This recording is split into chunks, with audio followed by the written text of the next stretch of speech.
नमस्कार। माली समाचार हिंदी में आपका स्वागत है। मैं दिनेश माली। भूमि आवंटन पर अदालत ने कहा, जज जनप्रतिनिधि, अफसर या पत्रकार को अलग श्रेणी में नहीं मान सकते। आइए जानते हैं विस्तार से।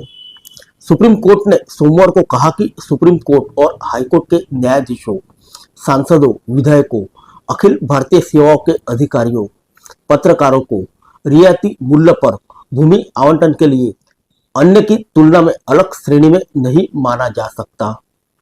शीर्ष अदालत ने संयुक्त आंध्र प्रदेश सरकार द्वारा 2005 में जारी किए गए उन आदेशों को रद्द कर दिया, जिसमें सांसदों, विधायकों, अखिल भारतीय सेवा राज्य सरकार के अधिकारियों, संवैधानिक न्यायालयों के न्यायाधीशों और पत्रकारों को एक अलग वर्ग के रूप में मानते हुए रियायती दर पर भूमि आवंटित करने का आदेश दिया गया था।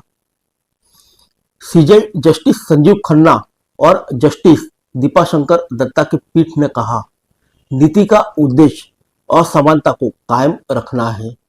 नीति भेदभाव का सहारा लेकर एक लाभ प्राप्त वर्ग या समूह को अलग करती है और उदारता प्रदान करती है।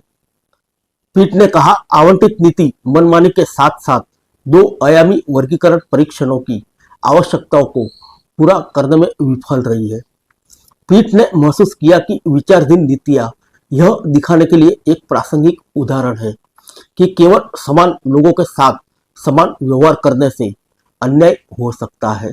हालांकि सुप्रीम कोर्ट ने संविधान के तहत राज्य के विवेक और कर्तव्य को स्वीकार किया ताकि वह अपने संसाधनों को समाज के हाशिए पर पड़े वर्गों या अन्य योग्य व्यक्तियों को उनके सार्वजनिक कार्यों के निर्वहन के लिए आवश्यक सीमा तक वितरित कर सके।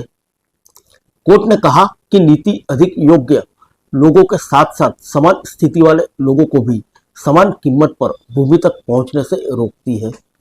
यह एक छोटे और विशेष अधिकार प्राप्त वर्ग या समूह को लाभ पहुंचाने के लिए सामाजिक आर्थिक बहिष्कार को बढ़ावा देती है। नीति संविधान द्वारा निर्धारित समानता और निष्पक्षता के मानकों को पूरा नहीं करती।